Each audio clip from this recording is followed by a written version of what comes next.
रोज हम सुबह सुबह उठते हैं और सातत्यपूर्ण योग करते हैं।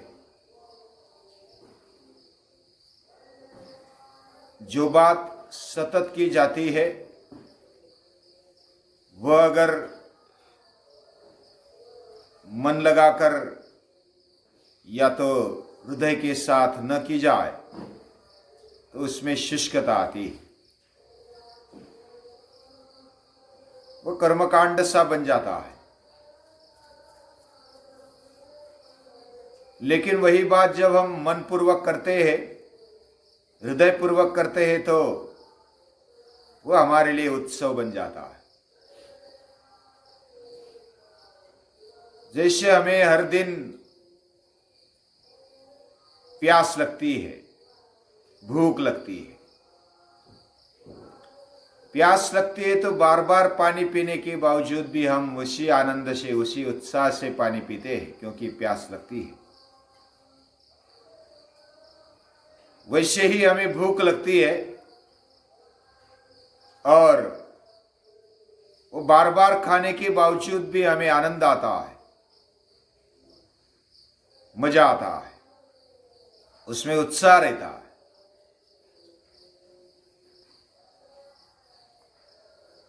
हम योग भी हर रोज करते हैं। योग की हमारे जीवन में आवश्यकता और आकर्षकता जब लगती है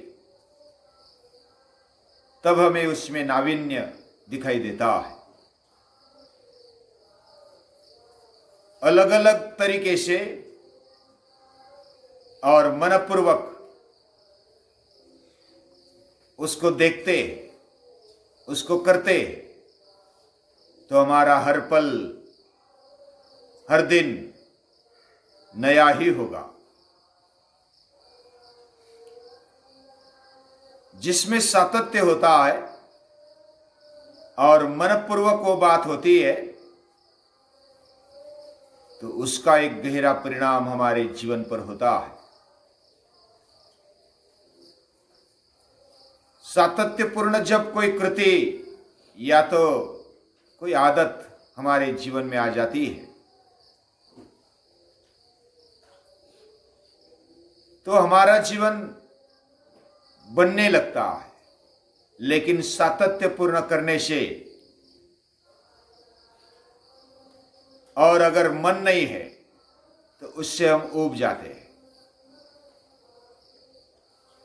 दूसरा एक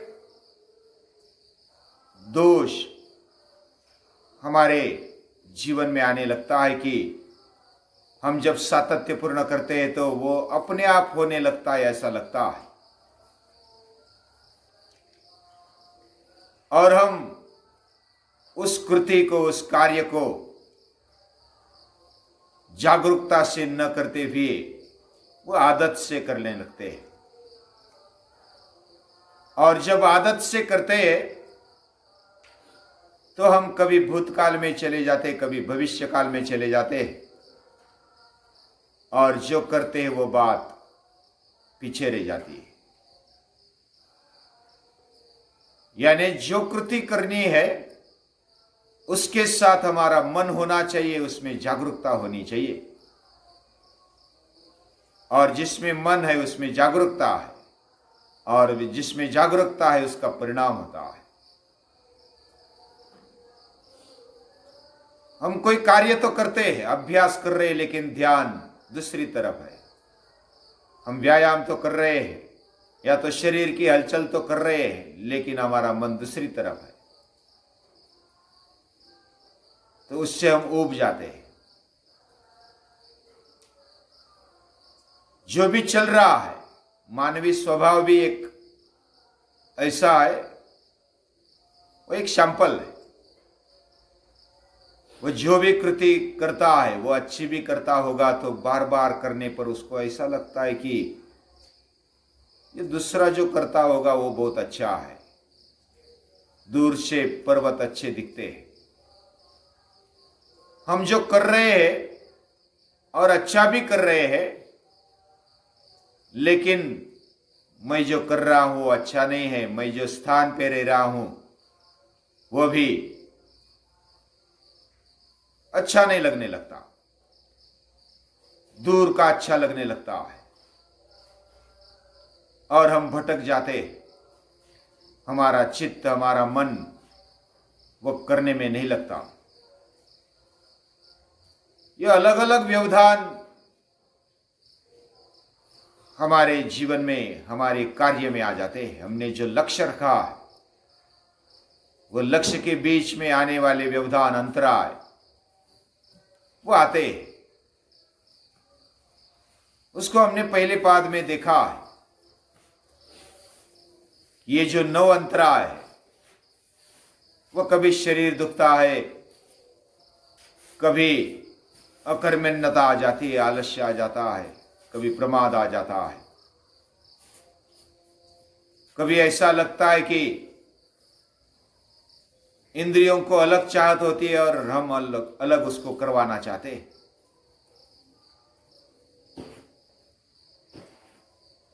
कभी कभी हम हमारी भूमिका भूल जाते हैं, दूसरी भूमिका हमें अच्छी लगने लगती है। जैसे हम विद्यार्थी है या तो हम छोटे हैं,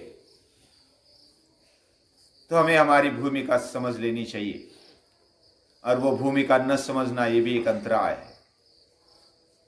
ये बीच में आया हुआ विघ्न है, व्यत्यय है। हम एकाग्र तो होते लेकिन ज्यादा देर तक एकाग्र नहीं हो पाते, तो वो भी एक व्यवधान है। ऐसे अलग अलग व्यवधान हमारे जीवन में, मन में आते, उसको हमेशा दूर करना,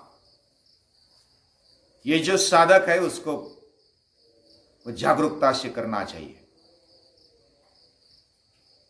और जो कर रहे हैं उसको पूरे जागरूकता के साथ, वर्तमान में रहते हुए उत्साह के साथ जब हम करते हैं तो उसमें आनंद आ जाता है और उसका ही परिवर्तन होता है। जो चीज सतत की जाती है उसका परिवर्तन, उसका परिणाम हमारे जीवन में आ जाता है। जैसे थेंबे थेंबे तळे साचे, ऐसे मराठी में कहावत। बूंद बूंद से हमारा जीवन बनता है, बूंद बूंद से सरोवर बन जाता है। वैसे एक एक कृति से हमारा जीवन, हमारा मन बनने लगता है। कभी कभी मन के विरोध के बावजूद भी कोई चीजें करनी होती है। शरीर को मजबूत बनाते, लेकिन मन को मजबूत बनाने के लिए इस शरीर को, इंद्रियों को जो अच्छा लगता है उसके पीछे न लगकर, मन को जो अच्छा लगता है उसके पीछे न लगकर उसको अलग सा ट्रेनिंग देना चाहिए। मिलिट्री में ऐसा करते हैं। पहले तो भूखा रखते हैं, मेहनत करवाते हैं, और मेहनत करवाने के बाद उनमें नियम होता है कि जो अफसर करेगा वैसा करना है।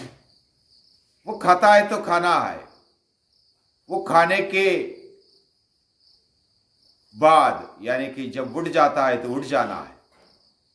जब वो खाने के लिए शुरुआत करनी है तभी हमें शुरुआत करनी है, और खाना खत्म होने पर हमें भी जो भी है वो छोड़ देना है और वैसा ही आगे चलना है। तो अफसर परीक्षा लेता है, वो पहले तो मेहनत करवाता है, भूखा रखता है, उसके बाद वो लेट आता है, खाने के लिए तैयार है, सब कुछ तैयार है, गंध आ रही है, और फिर वो लेट आता है। लेट आने पर वो थोड़ा सा खा लेता है। वो खाने के लिए शुरुआत करता है तो बाकी फिर ले लेते हैं और शुरुआत कर देते हैं, और वो तुरंत रुक जाता है और साइड में रखकर थोड़ा सा खाते ही खत्म कर देता है। फिर बाकी सैनिक वो भी रख देते हैं। बहुत भूख लगी है लेकिन क्या करेंगे। कोई बोलेगा कि ये क्या है, ये तो पाप है। कोई भूखे को अन्न से उठाना, उसे झूठा छोड़ना, यानी कि जो भी हमने लिया है वो भी ऑफिसर या तो जो भी बॉस होता है वो खाने के लिए बैठने के बाद बैठना है और उठने के बाद उठना है। जो भी झूठा छूट गया है वह भी छोड़ देना है और भूखा भी रहना है। ये मन के लिए ट्रेनिंग है। मन को वैसा ट्रेनिंग देकर वो वैसा पाप नहीं कर रहा, वो मन को बना रहा है। कोई युद्ध आएगा तो भूख से तड़फड़ाते हुए भी युद्ध करना पड़ेगा। जब हम खाने पर बैठे और शत्रु आया है तो खाना खाकर जाएंगे, बाद में देखेंगे, ऐसा नहीं कह सकते। ये ट्रेनिंग होता है। हमारा जीवन भी एक प्रैक्टिस है, ट्रेनिंग है। ऐसा समझकर जब हम चलेंगे तो हर बात को हम एक अच्छे दृष्टिकोण से लेते हैं। हमारा जीवन अच्छा बने, शरीर अच्छा बने, हमारा मन मजबूत बने, संवेदनशील बने और सतत विकास की ओर जाए। तो सातत्यपूर्ण जो भी कार्य हम करते हैं वो बहुत ही विचार पूर्वक करते हैं। हमारा जीवन, हमारा पूरा चरित्र इसी से बनता है। जैसे हम शरीर को, इंद्रियों को ट्रेनिंग देते हैं, वैसे मन को भी ट्रेनिंग देते हैं। मन के लिए यह बहुत जरूरी होता है और वह सातत्यपूर्ण करने पर हमारा जीवन ये परिणामकारक रीति से बदल जाता है और हम वर्तमान में रहते हुए, भूत भविष्य की चिंता न करते हुए हम जब आगे बढ़ते, जो भूत की भविष्य की चिंता करता है उसमें मग्न रहता है, वो वर्तमान भी छोड़ देता है, उसका भविष्य भी सुवर्णमय नहीं होता। हमारा जीवन ऐसा बनाने वाले ऋषि मुनि संत महापुरुष जो भी हमारे सानिध्य में आते हैं, माता पिता आचार्य अतिथि, जो भी कुटुंबीय मित्र परिवार आबाल वृद्ध, उन सभी को याद करते हैं जो हमारे जीवन को बनाते हैं, प्रेरणा देते हैं। उन सभी को याद करते हुए उनको कृतज्ञतापूर्वक नमन करते हैं, प्रणाम करते हैं।